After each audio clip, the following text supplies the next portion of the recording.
মেয়েরা বিয়ের পরেও স্বামীর সান্নিধ্য পছন্দ করে, স্বামীর কাছে সময় চায়, স্বামীর সাথেই ঘুরতে যেতে চায়। তাদের কাছে স্বামীরা কখনো পুরনো হয় না, বাড়িতে স্বামীদের পরিপাটি হয়ে থাকা লাগে না। বৌদির সেসব নিয়ে মাথা ব্যথাও নেই, তারা শুধু চায় হাত থেকে ফোনটা সরিয়ে স্বামী যেন তাকে সময় দেয়, তার কথা শোনে কিংবা তাকে কিছু বলে।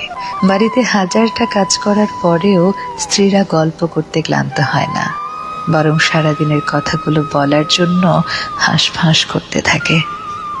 তাদের শুয়ে পড়লেই ঘুম চলে আসে না, বরং ঘুমন্ত স্বামীর দিকে চাতক পাখির মতো তাকিয়ে থাকে।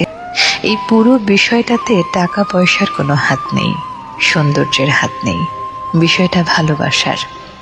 স্বামী সুন্দর কিংবা অসুন্দর, টাকাওয়ালা কিংবা গরিব, পুরনো কিংবা নতুন, এইসব সত্যিই কোনো